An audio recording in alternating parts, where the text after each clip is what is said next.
ప్రభు మన రక్షకుడైన యేసుక్రీస్తు వారి యొక్క శక్తిగల నామములో ఆహ్వానిస్తూ ఉన్నాను. నేటి వాక్యపు ఆశీర్వాదం కొరకు నేటి అంశము ప్రకటించుటకు వెళ్ళుము.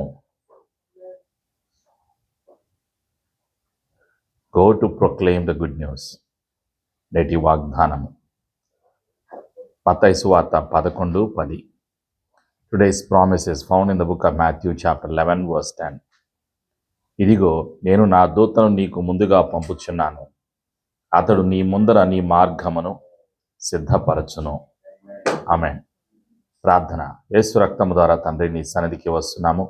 తండ్రి నీ ప్రేమకై వందనాలు, పరిశుద్ధాత్మదేవ నీ సహాయంకై వందనాలు.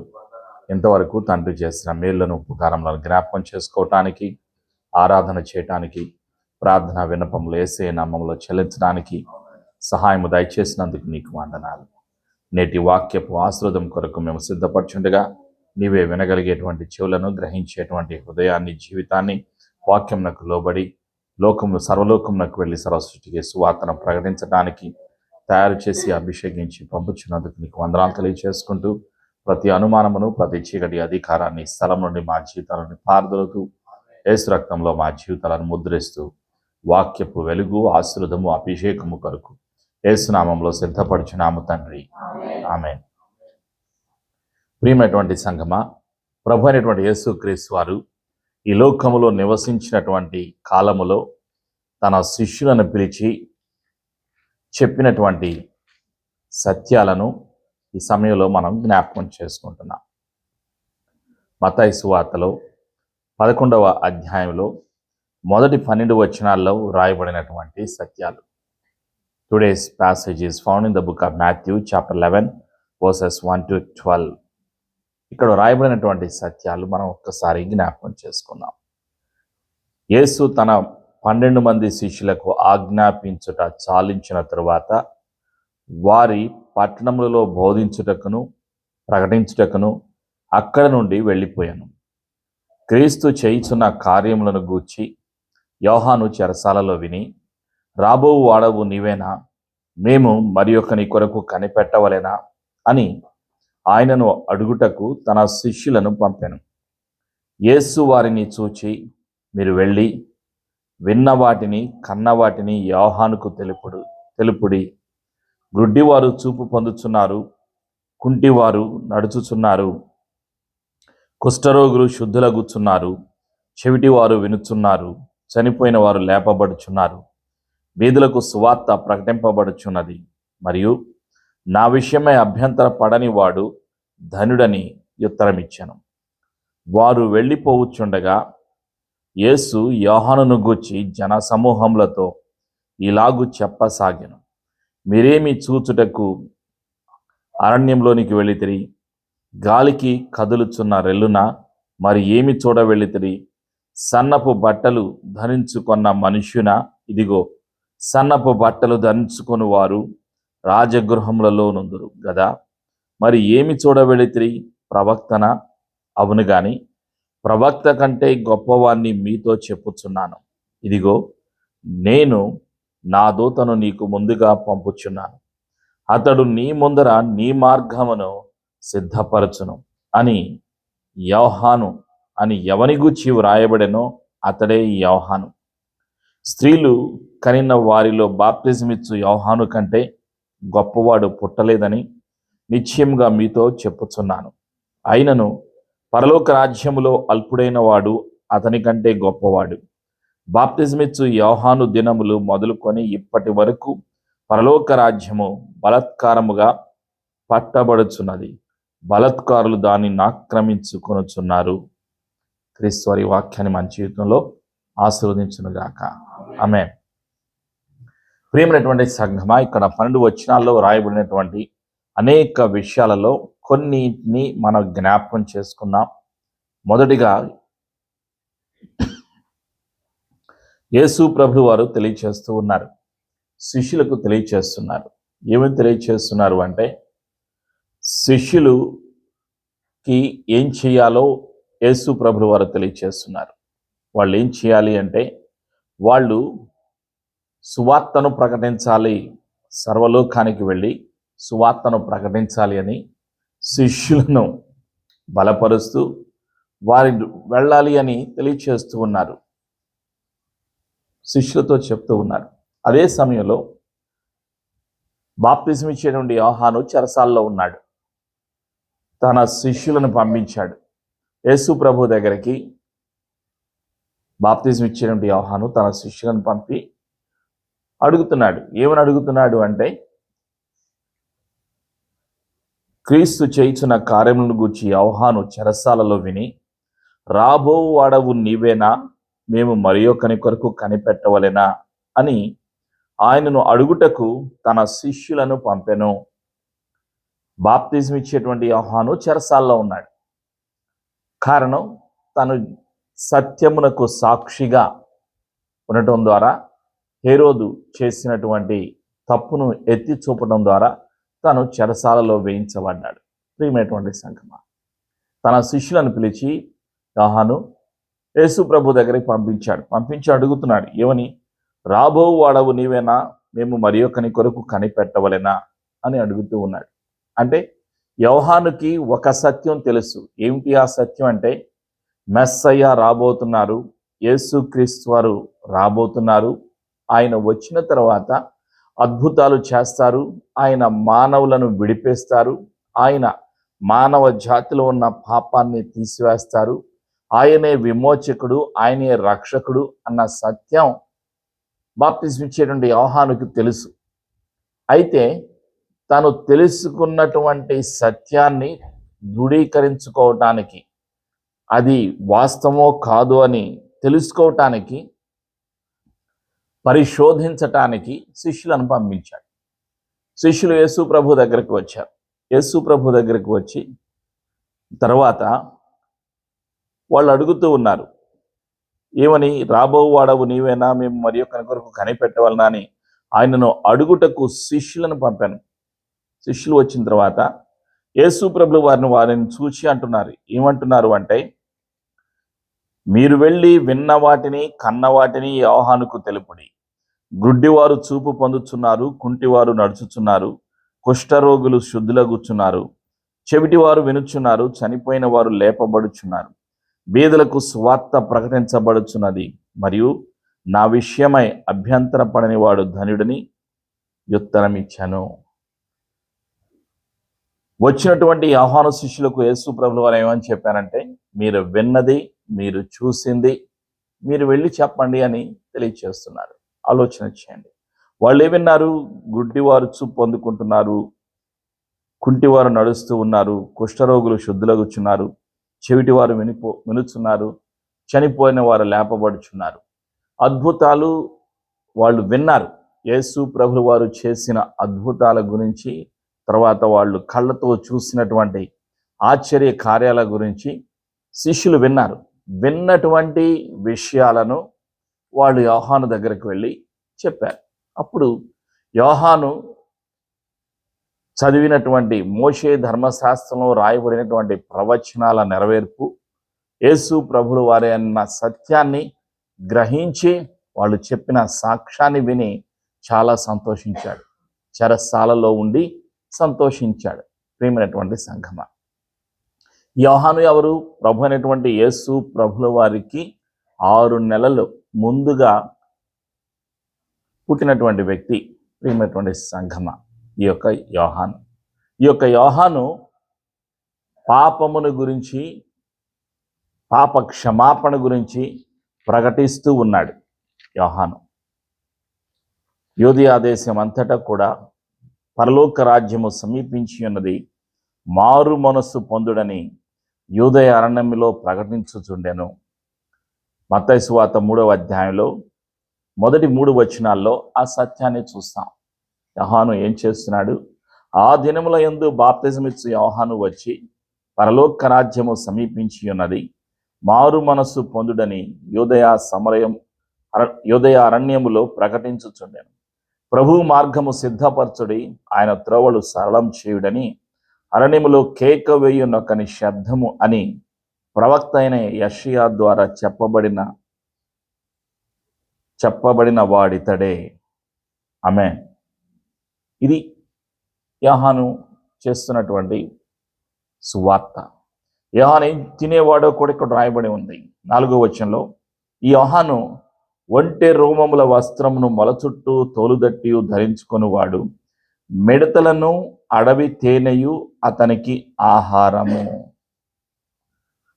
అడవి తేనె తినేవాడు, మిడతలను తినేవాడు, ఇది అతనికి ఆహారం. ప్రియమైనటువంటి సంఘం, మారు మనస్సు పొందమని యూదులకు తెలియచేస్తూ ఉన్నాడు. ఈ యొక్క బాప్తిసం ఇచ్చేటువంటి యోహాను యేసు ప్రభుల వారికి దగ్గర బంధువు. ప్రియమైనటువంటి సంఘమ, ఈ యొక్క బాప్తిజం ఇచ్చేటువంటి యోహాను యేసు ప్రభుల వారు పుట్టక మునుపు 6 నెలలు ముందుగా పుట్టినటువంటి వ్యక్తి. ఇతడు దేవుని యొక్క అభిషేకము ఇతని మీద ఉన్నది కాబట్టి, బాప్తిజం ఇచ్చేటువంటి యోహాను మీద ఉన్నది కాబట్టి, ఇతడే ప్రభు అయినటువంటి యేసు క్రీస్తు వారికి యోర్దాను నదిలో బాప్తిజం ఇవ్వటం జరిగింది. ఆ సత్యాన్ని కూడా ఇక్కడే మనం చూస్తాం. మత్తయి సువార్తలో 3వ అధ్యాయంలో 13వ వచనంలో మనం చూస్తాం. ఆ సమయమున యోహాను చేత బాప్తిజం పొందుటకు యేసు గలిలయ నుండి యోర్దాను దగ్గరున్న అతని యొద్దకు వచ్చెను. అందుకు యోహాను, నేను నీ చేత బాప్తిజం పొందవలసిన వాడనై ఉండగా నీవు నా యొద్దకు వచ్చుచున్నావా అని ఆయనను నివారింపజూచెను. గాని యేసు ఇప్పటికీ కానిమ్ము, నీతి యావత్తు ఇలాగు నెరవేర్చుట మనకు తగి ఉన్నదని అతనికి ఉత్తరం ఇచ్చాను. గనుక అతడు అలాగూ కానిచ్చాను. ప్రియమైనటువంటి సంఘం, బాప్తిజం ఇచ్చేటువంటి యోహాను తిరస్కరిస్తూ ఉన్నాడు. నేను బాప్తిజం ఇవ్వటానికి అర్హుడను కాదు అని తెలియచేస్తూ ఉన్నాడు. ఆ సత్యాన్ని ఎప్పుడైతే అతను నేను నీకు బాప్తిజం ఇవ్వటం ఏంటి అన్నప్పుడు యేసు ప్రభుల వారు ఏమన్నారంటే ఒక మాట చెప్తూ ఉంటారు, నీతి యావత్తు ఇలాగూ జరుగులాగున ఇప్పటికీ కానిమ్ము అన్నారు. యేసు ప్రభుల వారి గురించి బాప్తిజం ఇచ్చేటువంటి యోహాను మాటల్లో మనం చూస్తాం. మత్తయి సువార్త 3వ అధ్యాయంలో 11వ వచనంలో, మీకు బాప్తిజం ఇచ్చుచున్నాను, అయితే నా వెనుక వచ్చుచున్నవాడు నాకంటే శక్తిమంతుడు, ఆయన చెప్పులు మోయుటకైనను నేను పాత్రుడను కాను. ఆయన పరిశుద్ధాత్మలోను అగ్నితోనూ మీకు బాప్తిజం ఇచ్చును. ఆయన చేతిలోనున్నది. ఆయన తన కళ్ళమును బాగుగా శుభ్రము చేసి గోధుమలను కొట్టులో పోసి ఆరని అగ్నితో పొట్టును కాల్చివేయనని వారితో చెప్పాను.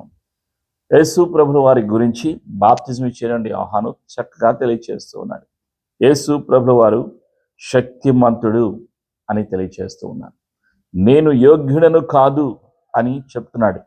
ఆయన చెప్పులు మోయుటకైనను నేను పాత్రుడను కాను అని తెలియచేస్తున్నాడు. యేసు ప్రభు వారు శక్తిలో అగ్నిలో బాప్తిజం ఇస్తారు అని యేసు ప్రభు గురించి సాక్ష్యం చెప్పినటువంటి ఈ యొక్క యోహాను. ఆ విధంగా ఆయనకి తెలుసు యేసు ప్రభు గురించి. ప్రియమైనటువంటి సంఘమా, తరువాత యేసు ప్రభుల వారు వచ్చారు, యోర్దాను నదిలో బాప్తిజం ఇచ్చేటువంటి యోహాను దగ్గరికి వచ్చి ఇప్పటికి కానిము అని సెలవిచ్చిన తర్వాత బాప్తిజం ఇచ్చేటువంటి యోహాను అతనికి బాప్తిజం ఇవ్వటం జరుగుతుంది. 3వ అధ్యాయం 16వ వచనంలో, యేసు బాప్తిజం పొందిన వెంటనే నీళ్లలో నుండి ఒడ్డునకు వచ్చాను. ఇదిగో ఆకాశము తెరవబడెను, దేవుని ఆత్మ పావురం వలె దిగి అతని మీదికి వచ్చుట చూచాను. మరియు ఇదిగో ఈయనే నా ప్రియ కుమారుడు, ఈయన యందు నేను ఆనందించుచున్నానని యొక్క శబ్దము ఆకాశము నుండి వచ్చాను. ప్రియమైనటువంటి సంఘమా, పరలోకము నుండి తండ్రి తన యొక్క స్వరాన్ని వినిపించారు. అక్కడున్నటువంటి యూదులకు తెలీదు. బాప్తిజం ఇచ్చేటువంటి యోహాను దగ్గరకు వచ్చి బాప్తిజం పొందుకుంటున్నటువంటి యూదులకు, అన్యులకు యేసు ప్రభు గురించి తెలియదు. అందుకే తండ్రి సాక్ష్యం చెప్తూ ఉన్నారు. తండ్రి చెప్తున్నారు, ఈయన నా ప్రియ కుమారుడు అని తండ్రి సాక్ష్యం చెప్తున్నారు. ఎప్పుడైతే బాప్తిజం తీసుకున్న తర్వాత బయటకు వచ్చాడో, ఒడ్డుకు మీదకి వచ్చాడో, పరిశుద్ధాత్ముడు పావురము వలె దిగి అతని మీదకి వచ్చుట ప్రజలు చూచారు.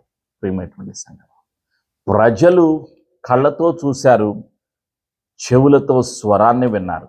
ప్రియమైనటువంటి సంగమా, యేసు ప్రభుల వారు సర్వశక్తిమంతుడు. ఆయన సర్వ సృష్టికర్త. ఆయన భూమిని, ఆకాశమును, సర్వమును సృష్టించినటువంటి సర్వశక్తిమంతుడు, సర్వాధికారి. ఆయన సమస్తము తెలిసినటువంటి దేవుడు. అందుకే యోహానుతో ఏమంటున్నారంటే, ఇప్పటికిలాగు కానిమ్ము, నీతి యావత్తు ఇలాగు జరుగులాగున. అంటే మానవ జాతి అనుసరించాలి. ఎవరిని? యేసు ప్రభుని అనుసరించాలి. యేసు ప్రభు చెప్పింది, చేసింది చెయ్యాలి. ఇది యేసు ప్రభుల వారి యొక్క ఆలోచన. అందుకే నీతి యావత్తు ఇలాగు చేయాలి, ఇలాగు జరుగులాగున. ఇప్పటికీ కానిమ్ము, నీవు చేయవలసిన పని నువ్వు చెయ్యి అని యేసు ప్రభుల వారు యోహానుతో చెప్పారు. యోహాను సువార్త 14:6 యేసయ్య ఏమంటారంటే తన శిష్యులతోటి, నేనే మార్గము, నేనే సత్యము, నేనే జీవమునై ఉన్నాను అని యేసు ప్రభుల వారు సెలవిచ్చారు. ప్రియమైనటువంటి సంఘమా, మార్గాన్ని చూపినటువంటి దేవుడు, పరలోకానికి మార్గాన్ని చూపినటువంటి దేవుడు, మార్గదర్శిని పంపినటువంటి దేవుడు, ఆదరణకర్తను, పరిశుద్ధాత్మను పంపినటువంటి దేవుడు ప్రభు అయినటువంటి యేసుక్రీస్తు వారు. తండ్రికి ప్రార్థన చేశారు, తండ్రి సన్నిధిలో ప్రార్థన చేశారు. ఆదరణకర్త శిష్యుల మీదకి రావాలి అని ప్రార్థన చేశారు ప్రభు అయినటువంటి యేసుక్రీస్తు వారు. ప్రియమైనటువంటి సంఘమా, ఆ విధంగా ప్రభు అయినటువంటి యేసుక్రీస్తు వారు బాప్తిజం తీసుకుని బయటకు వచ్చారు. ఆ తర్వాత ఇక్కడ మత్తయి సువార్త 11వ అధ్యాయంలో మనం చూస్తున్నటువంటి మరొక సత్యం ఏమిటి అంటే, యేసు ప్రభుల వారు చెప్తున్నటువంటి మాటలు మత్తయి సువార్త 11వ అధ్యాయంలో 7వ వచనంలో నుంచి మనం చూస్తాం. వారు వెళ్ళిపోచుండగా యేసు యోహానును గూర్చి జన సమూహములతో ఇలాగూ చెప్పసాగాను. మీరు ఇప్పుడు చూస్తున్నారు కదా, విన్నారు కదా యోహాను గురించి. ఆయన ఎవరనుకుంటున్నారు? ఆయన స్త్రీలను కనిన వారందరిలో కన్నా శ్రేష్ఠుడు, గొప్పవాడని మీతో చెప్పుచున్నానన్నారు. 9వ వచనంలో, మరి ఏమి చూడవెళ్ళితిరి? ప్రవక్తన? అవును గాని ప్రవక్త కంటే గొప్పవాడిని మీతో చెప్పుచున్నాను. 10వ వచనంలో రాయబడింది, ఇదిగో నేను నా దూతను నీకు ముందుగా పంపుచున్నాను, అతడు నీ ముందర నీ మార్గమును సిద్ధపరచును. యేసయ్య రాబోయే ముందుగా మార్గాన్ని సరళం చేసింది ఎవరు అంటే, భౌతికంగా బాప్తిజం ఇచ్చేటువంటి యోహాను. ప్రియమైనటువంటి సంఘమా, 10వ వచనం ఆఖరి లైన్లో, అని యోహాను ఎవని గూర్చి రాయబడినో ఇతడే యోహాను. స్త్రీలు కన్న వారిలో బాప్తిజమిచ్చు యోహాను కంటే గొప్పవాడు పుట్టలేదని నిశ్చయంగా మీతో చెప్పుచున్నాను అని యేసు ప్రభుల వారు యోహాను గురించి సాక్ష్యం చెప్పారు. ప్రియమైనటువంటి సంఘమా, యోహాను శక్తిమంతుడు, ఆయన ఒక ప్రవక్త అని సాక్ష్యం చెప్పారు యేసు ప్రభుల వారు. ఇంకా యేసు ప్రభుల వారు చెప్పినటువంటి మరొక సత్యం ఏమిటి అంటే, 11వ అధ్యాయంలో 12వ వచనంలో రాయబడినటువంటి సత్యం ఏమిటి అంటే, 11 నుంచి చదువుతున్నాను. అయినను పరలోక రాజ్యంలో అల్పుడైన వాడు అతని కంటే గొప్పవాడు. బాప్తిజమిచ్చు యోహాను దినములు మొదలుకని ఇప్పటి వరకు పరలోక రాజ్యము బలత్కారముగా పట్టబడుచున్నది, బలత్కారులు దానిని ఆక్రమించుకొనుచున్నారు. పరలోక రాజ్యము బలత్కారముగా కట్టబడుచున్నది. ప్రియమైనటువంటి సంఘమా, బలత్కారులు దాన్ని ఆక్రమించుకుంటున్నారు. పరలోక రాజ్యాన్ని వెళ్లకుండా విశ్వాసులను బంధిస్తూ ఉన్నారు. ఎవరు బంధిస్తున్నారు? దేవుని యొక్క రాజ్యానికి వెళ్లకుండా ఈ లోకములో ఉన్న మానవులను బంధిస్తున్నది ఎవరు అంటే, వారి ఆత్మీయ నేత్రాలను సాతానుడు బంధిస్తూ ఉన్నాడు. రెండవదిగా, దయ్యాల చేత వాళ్ళు పీడించబడుతూ ఉన్నారు. మూడవదిగా, పాపము చేత బంధించబడుతున్నారు. నాలుగవదిగా, లోకాశలు, శరీరాశలు చేత ఆకర్షించబడుతూ ఉన్నారు. శరీరాశ, నేత్రాశ, జీవపు డంబము చేత ప్రజలు పీడించబడుతూ ఉన్నారు. ప్రియమైనటువంటి సంఘమా, విశ్వాసి జీవితంలో సమస్యలు ఎదురవుతూ ఉంటాయి. ఈ యొక్క దేవుని యొక్క రాజ్యానికి వెళ్ళబోయే ముందుగా అనేక ఆటంకాలు ఎదురవుతూ ఉంటాయి. అయితే ఈ ఆటంకాలన్నిటినీ సాతాను క్రియలను, పాపమును, లోకమును జయించటానికి పరిశుద్ధాత్ముడు సహాయం దయచేస్తాడు. అందుకే యేసు ప్రభు వారు ఏమన్నారంటే, పరలోక రాజ్యము బలత్కారముగా కట్టబడుచున్నది, బలత్కారులు దానిని ఆక్రమించుకొనుచున్నారు. బలవంతంగా వెళ్ళాలి. ఎక్కడికి వెళ్ళాలి? పరలోకానికి వెళ్ళాలి. అపవాదిని బంధించి, ఆటంకపరుస్తున్నటువంటి అపవాదిని బంధించి బలత్కారముతో, శక్తితో, వాక్యమనే శక్తితో, పరిశుద్ధాత్మనే శక్తితో దేవుని సన్నిధికి వెళ్ళాలి అని పరిశుద్ధాత్ముడు తెలియచేస్తున్నారు. ఎవరు నడిపిస్తారు? వాక్యము నడిపిస్తుంది. యేసు ప్రభు వారి యొక్క నామము నడిపిస్తుంది.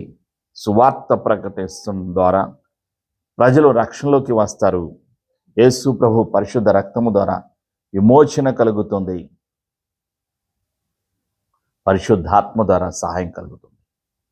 కొరింథీయులకు రాసినటువంటి మొదటి పత్రికలో 1వ అధ్యాయంలో 18వ వచనంలో పౌలు గారు తెలియచేస్తున్నారు. Paul's first letter chapter 1 verse 18. సిలువను గూర్చిన వార్త నశించుచున్న వారికి వెర్రితనము గాని, రక్షింపబడుచున్న మనకు దేవుని శక్తి. రక్షింపబడినటువంటి ప్రతి ఒక్కరికి దేవుని యొక్క శక్తి ఉన్నది. ఏమైనటువంటి సంఘమా, కాబట్టి ప్రకటించాలి. ప్రభువైన యేసుక్రీస్తు వారి యొక్క పునరుత్థానమును గురించి ప్రకటించాలి. యోహాను తెలియచేశాడు సత్యాలు. పౌలు గారు తెలియచేశారు కొరింథీ సంఘానికి 1వ అధ్యాయంలో తెలియచేస్తున్నాడు 24వ వచనంలో. ఆయన యూదులకు ఆటంకము గాను, అన్యజనులకు వెర్రితనముగాను ఉన్నారు. కానీ యూదులకేమి, గ్రీసు దేశస్థులకేమి, పిలువబడిన వారికి క్రీస్తు దేవుని శక్తియు దేవుని జ్ఞానమునై ఉన్నాడు. యేసు ప్రభుల వారిలో శక్తి ఉన్నది, జ్ఞానము ఉన్నది. శక్తితో, మహిమతో ప్రభు అనేటువంటి యేసు క్రీస్తు వారు రెండవసారి రాబోతూ ఉన్నారు.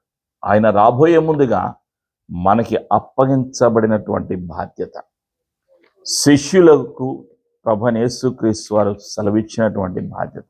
వారిని ఇద్దరిద్దరుగా మీరు వెళ్ళండి అని తెలియచేశారు. ఎక్కడికి వెళ్ళాలి? అన్ని ప్రాంతాలకు మీరు వెళ్ళండి, మీరు సువార్తను ప్రకటించండి అని యేసు ప్రభుల వారు సెలవిచ్చారు. మత్తయి సువార్త 10వ అధ్యాయంలో ఆయన తన 12 మంది శిష్యులను పిలిచి అపవిత్రాత్మలను వెళ్ళగొట్టుటకును, ప్రతి విధమైన రోగమును, ప్రతి విధమైన వ్యాధిని స్వస్థపరచుటకును వారికి అధికారం ఇచ్చాను. ప్రేమటువంటి సంఘమా, మీరు వెళ్ళండి అని తెలియచేస్తూ ఉన్నారు. ఎక్కడికి వెళ్ళాలి? సర్వలోకానికి వెళ్ళాలి. వెళ్ళి సర్వసృష్టికి సువార్తను ప్రకటించండి అని యేసు ప్రభుల వారి శిష్యులకి ఆజ్ఞాపించారు. ఆ విధంగా శిష్యులను బలపరిచి, ధైర్యపరిచి, వారి కొరకు ప్రార్థన చేసి, ఆదరణకర్తను పరిచయం చేసి ప్రభువైన యేసుక్రీస్తు వారు తండ్రి సన్నిధికి పునరుత్థానం అయిన తర్వాత తండ్రి ఇంటికి వెళ్ళారు. రెండవసారి యేసు ప్రభుల వారు రాబోతున్నారు. ఆయన రాబోయే ముందుగా మనము చేయవలసినటువంటి పని, మన బాధ్యతను మనం చేయాలి అని పరిశుద్ధాత్ముడు గుర్తు చేస్తూ ఉన్నాడు. యేసయ్య కృప మనందరికీ సదా తోడైనను గాక. ఆమేన్. ప్రార్థన చేసుకుందాం. ప్రతి ఒక్కరం లేచి నిలబడి మన జీవితాలను సమర్పించుకుందాం. కృపగల యేసయ్య నీకు వందనాలు. సర్వశక్తిమంతుడవు, సత్యమునకు సాక్షిగా ఈ లోకమునకు వచ్చినందుకు నీకు వందనాలు. యేసు ప్రభువా, నీలో శక్తి ఉన్నది, నీలో అభిషేకం ఉన్నది, నీ మాటలో శక్తి ఉన్నది, నీ సన్నిధిలో జీవము ఉన్నది, నీ మాటలో జీవము ఉన్నది. యేసయ్య, నీ మాటలు వినే వారందరికీ కూడా నీవు జీవాన్ని అనుగ్రహిస్తున్నందుకు నీకు వందనాలు. కృపగల దేవుడవు, గుడ్డి వారికి చూపునిచ్చిన దేవుడవు, కుంటి వారిని నడిపించిన దేవుడవు, కుష్ఠరోగులను శుద్ధునిగా చేసిన దేవుడవు, చెవిటి వారిని వినేవారుగా చేసిన దేవుడవు, మరణించిన వారిని బ్రతికించిన దేవుడవు, బీదలకు సువార్తను ప్రకటించిన దేవుడవు. మానవ జాతి కొరకు మరణించి సమాధి చేయబడి తిరిగి లేచిన పునరుత్థానుడవు, సర్వశక్తిమంతుడవు, సజీవుడవు యేసయ్య. నీవు సజీవంగా ఉన్నాము కాబట్టి మేము కూడా సజీవంగా ఉంటాము అనే విశ్వాసాన్ని మాకు అనుగ్రహిస్తున్నందుకు నీకు వందనాలు. యేసు ప్రభా, నీ పునరుత్థానపు శక్తిని గురించి, తండ్రి ప్రేమను గురించి మేము ప్రకటించటానికి మమ్ములను కూడా ఈ లోకములోకి నీవు పంపుచున్నందుకు నీకు వందనాలు. నీవు ఎన్నుకున్న నీ యొక్క శిష్యులను నీవు పంపించావు. నీ ఆత్మతో, నీ సన్నిధితో, నీ అభిషేకముతో మమ్ములను కూడా నీ శక్తితో, నీ ఆత్మతో, నీ అభిషేకముతో, నీ జ్ఞానముతో పంపుచున్నందుకు నీకు వందనాలు. ప్రతి ఆటంకాన్ని, ప్రతి బంధకాన్ని, చీకటి అధికారాన్ని యేసు ప్రభు నామములో దూరపరుస్తున్నాను. యేసు రక్తములో మా జీవితాలను ముద్రిస్తూ మేము విన్న సత్యమును, పునరుత్థానపు శక్తిని ప్రకటించుట కొరకు మమ్మలను పంపుచున్నందుకు కృతజ్ఞతలు తెలియజేస్తూ యేసు ప్రభు నామములో ప్రార్థించి ఆశీర్వాదాన్ని, అభిషేకాన్ని యేసు ప్రభు నామములో పొందుకొనుచున్నాము తండ్రి. ఆమేన్.